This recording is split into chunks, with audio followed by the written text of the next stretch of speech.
Praise the Lord.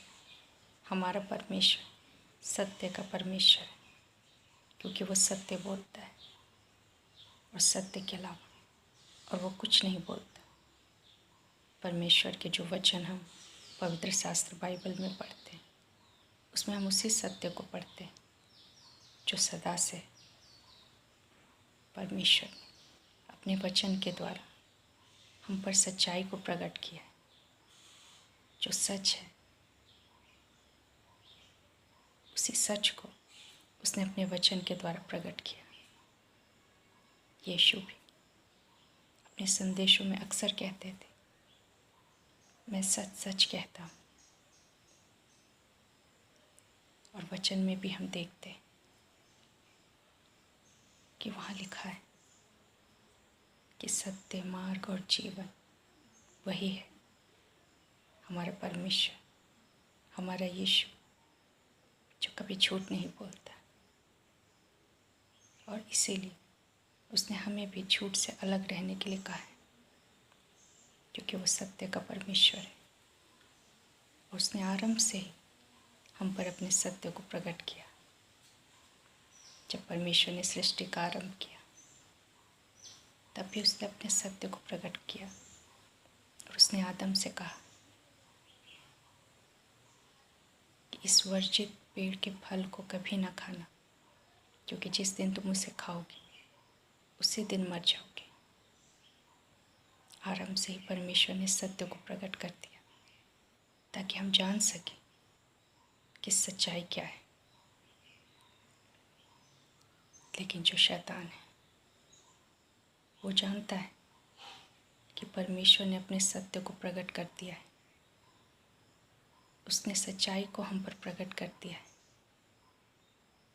इसलिए वो हमें सीधे सीधे नहीं कहता कि परमेश्वर का वचन झूठ है, लेकिन वो अपनी झूठ को इस तरह से हमारे सामने लेकर आता है कि हम भ्रमित हो जाते हैं।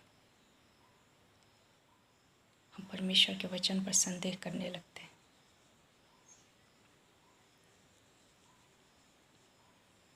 सर्प ने अपनी इसी बात को अदन की वाटिका में प्रकट किया,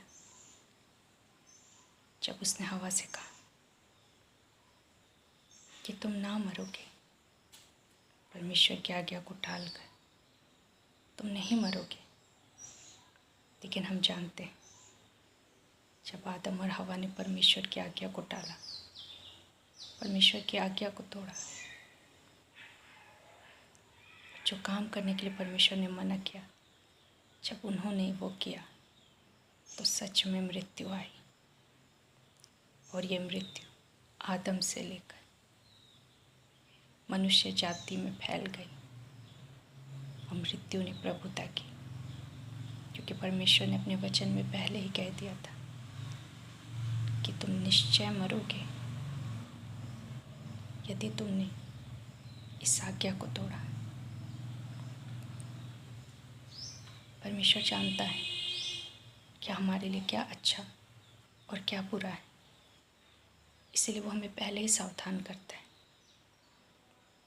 लेकिन शैतान, जो कि जानता है कि परमेश्वर ने अपने सत्य को प्रकट किया है, इसलिए वो बड़ी चालाकी के साथ हमें परमेश्वर के वचन से अलग करने का प्रयास करता है। हमने अक्सर देखा होगा, सिगरेट के पैकेट में या शराब की बोतल में या खैनी के डब्बे में या और भी नशे जो संसार में पाए जाते हैं, उनके पैकेट पर ये लिखा होता है कि यह स्वास्थ्य के लिए हानिकारक है। लेकिन यह लिखा नहीं होता कि इसके द्वारा मृत्यु आएगी,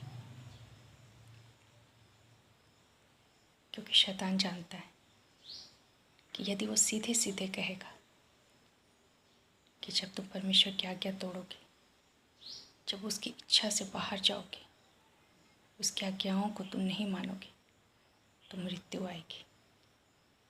लेकिन वो इधर उधर की बातें करता है, ताकि जो चेतावनी परमेश्वर ने हमें दी, उस ओर से हम थोड़ा सा अपने ध्यान को हटा लें। जब लोग नशे को अपनाते हैं तो वो यही सोचते हैं कि ये उतना हानिकारक नहीं, इसे खाने से हम मर थोड़ी जाएंगे। लेकिन हम जानते हैं कि जब एक बार मनुष्य उस नशे को हाँ कहता है तो धीरे धीरे यही नशा उसे मृत्यु की ओर ले जाता है। मृत्यु एक दिन में प्रकट नहीं होती, लेकिन वो आहिस्ता आहिस्ता आती है। और एक दिन मनुष्य के जीवन में ऐसा आता है, वही नशा उसकी मृत्यु का कारण बनता है। इन नशों को बेचने वाली कंपनियां वो भी जानती हैं कि यदि वो उनके पैकेटों पर लिख देंगे कि इसे खाने से लोग मरेंगे तो उनकी चीज़ों को कोई नहीं खरीदेगा। और इसीलिए वो बड़ी चालाकी के साथ अपने आप को बचाते हुए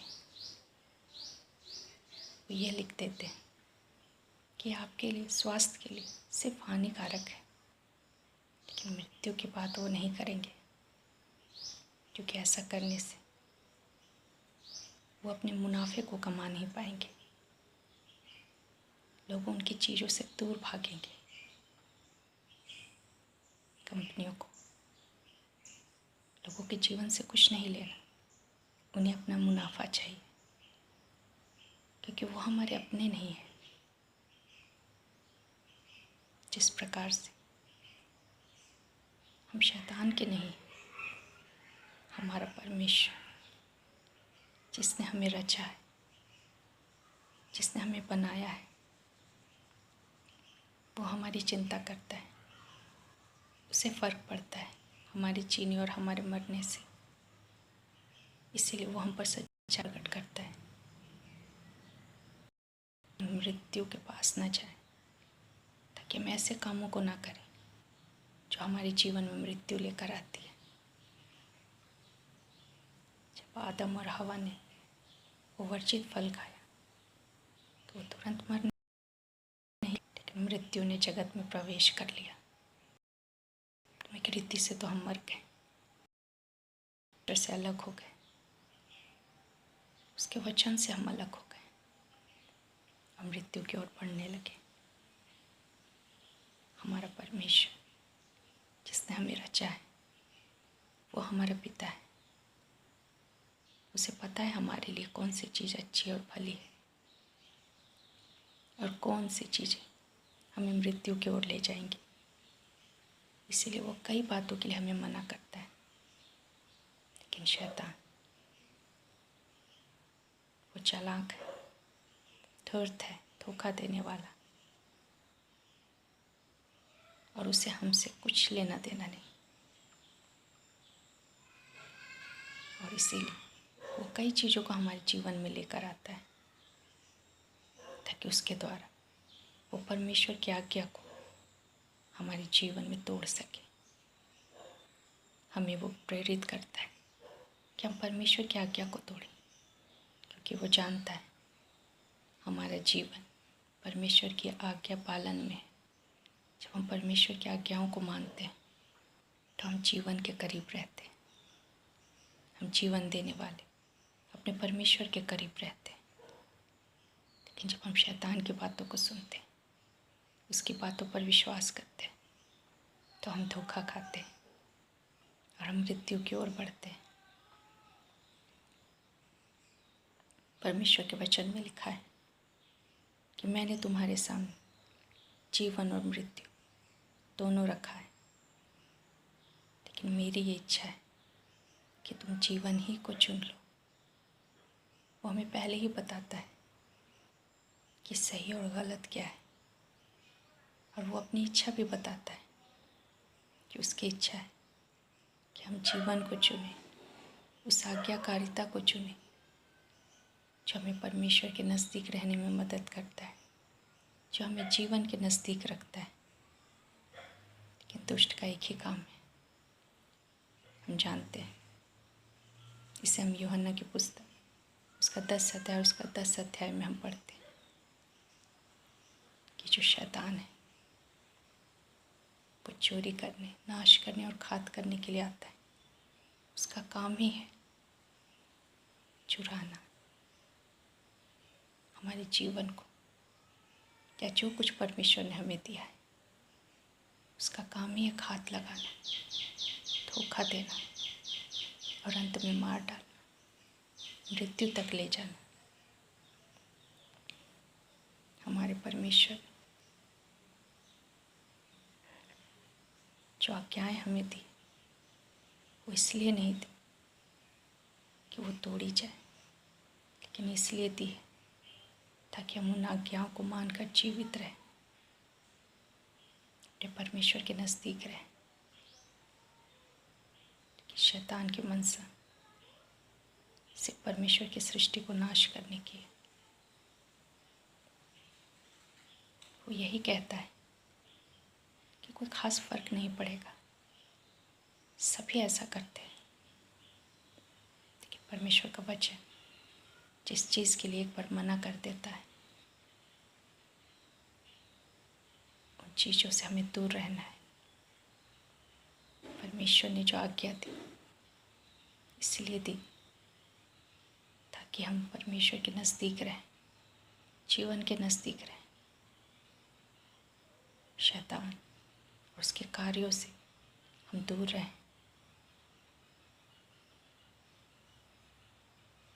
जो दुष्ट शैतान है वो युक्ति योजनाएं लगाता रहता है कि किस प्रकार मैं मनुष्य के जीवन में प्रवेश करूं, किस तरह मैं उसे अनाज्ञाकारी बनाऊं, किस तरह मैं उसे परमेश्वर के वचन से दूर ले जाऊं ताकि मैं उसे आराम से मार सकूं। परमेश्वर का वचन हमें चिताता है, हम पर सत्य प्रकट करता है। यदि हम उसकी बातों को गंभीरता से नहीं लेते तो हम बहुत आसानी से भटक सकते हैं। शैतान ने कहा तुम नहीं मरोगे, उसने झूठ कहा था। और आज भी हम शैतान की झूठ पर यकीन करते हैं। वो जो झूठा है, जो सत्य में स्थिर नहीं रहता, क्योंकि सत्य उसमें है ही नहीं। और वचन बताता है कि जब वो झूठ बोलता है तो वो अपने स्वभाव ही से झूठ बोलता है। लेकिन परमेश्वर का वचन सच्चा है और वो सत्य को हम पर प्रकट करता है। परमेश्वर के वचन में लिखा है कि क्या तुम नहीं जानते कि तुम पवित्र आत्मा का मंदिर हो, और जो इस मंदिर को नाश करेगा मैं उसे नाश करूँगा।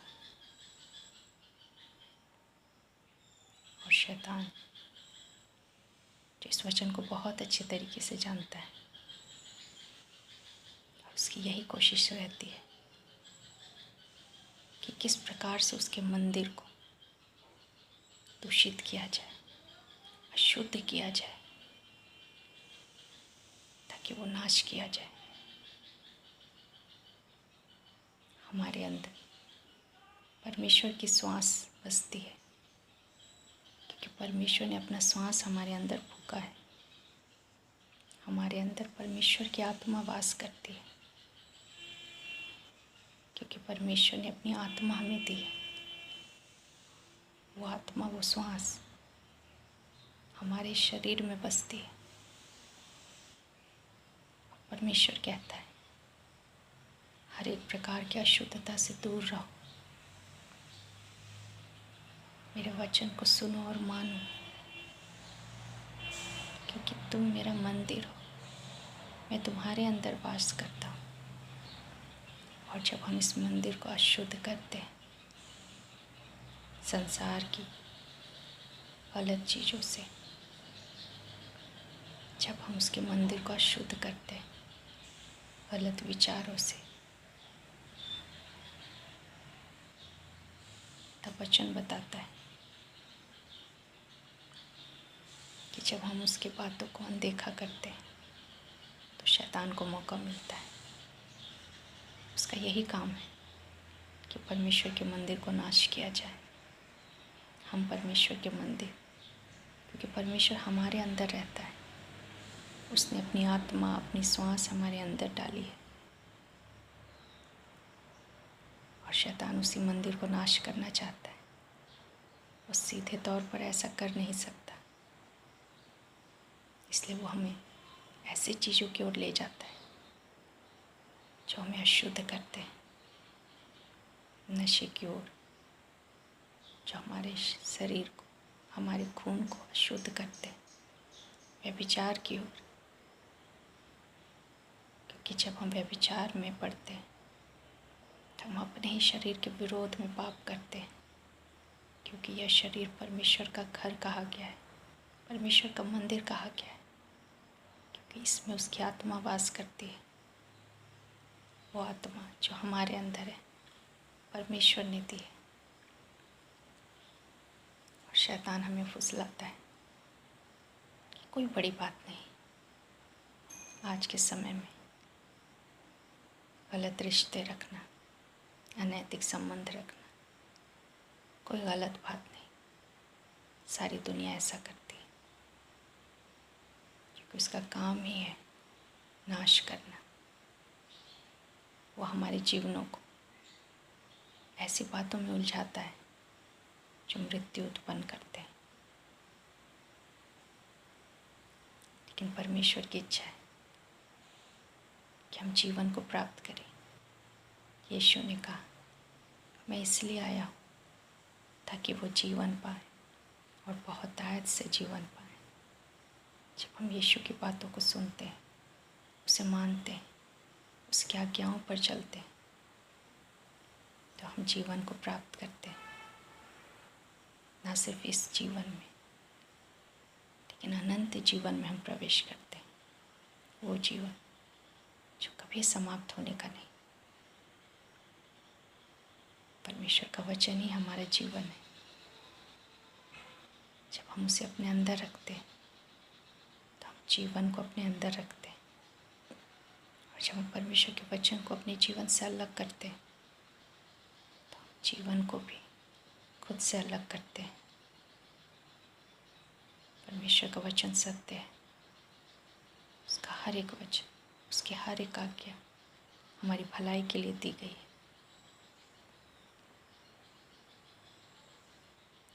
और शैतान यही नहीं चाहता कि उसका वचन हमारे अंदर है, लेकिन वो अपने वचन को हमारे अंदर डालना चाहता है कि कोई बड़ी बात नहीं, यह हानिकारक है लेकिन मौत नहीं लाएगी। वो झूठ कहता है। जब जब मनुष्य परमेश्वर से दूर हुआ है, सच्चे परमेश्वर से,